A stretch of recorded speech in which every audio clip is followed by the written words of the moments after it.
Any stories on Rick Rude?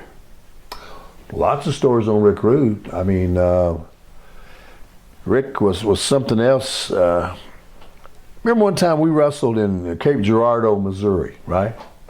And me and Rick had to wrestle because I'm Hillbilly, and Rick Rude is like anti-Hillbilly, right?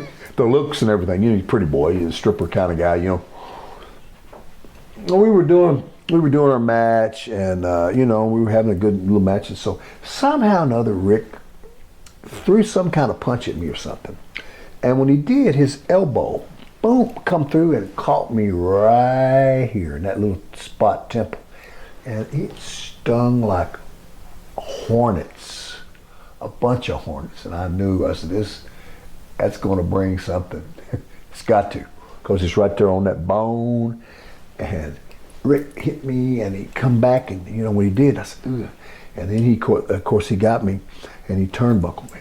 And when I hit that turnbuckle, boom, all that blood came, man. Rick freaked out because I could see him. Oh my God, oh my God. And I was saying, well, don't have no breakdown. I'm sorry. I said, don't worry, that's okay, brother, don't worry about it. I was bleeding like a goose, man. He just shot. Looked much worse, of course, than it was. I didn't even wind up I could have probably had some stitches, but we just butterflied it up, and then I just got it right there. So, and he apologized, feverishly. I said, don't worry, let's just do a thing. And then in the back, he felt so bad, he come around and looked at me, man. He really, Rude was kind of a tough guy, because he was a champion arm wrestler, in Minnesota. And he come from those schools up there where they were pretty salty guys, because him and Heenan and all those guys and one of those Road Warriors come from up there. So they all had this little high school rivalry, and they're all pretty little tough little cookies, especially Rude. Rude was a kind of a kind of salty kind of guy. But that's the one thing about him. But other than that, and also he'd always want to get if I had any kind of we had cassettes then. And I don't even know if we even had CDs.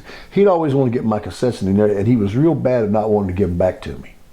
And I was real bad at following up on him, making him give them back to me. Because he'd just take, guys, so they'd take it. Yeah. Like if I give him Jimi Hendrix, the greatest hits, or something, like he'd want to run off with it.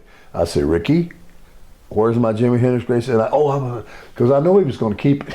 Because you could just tell it's something he had done all of his life, and the guys do that to each other.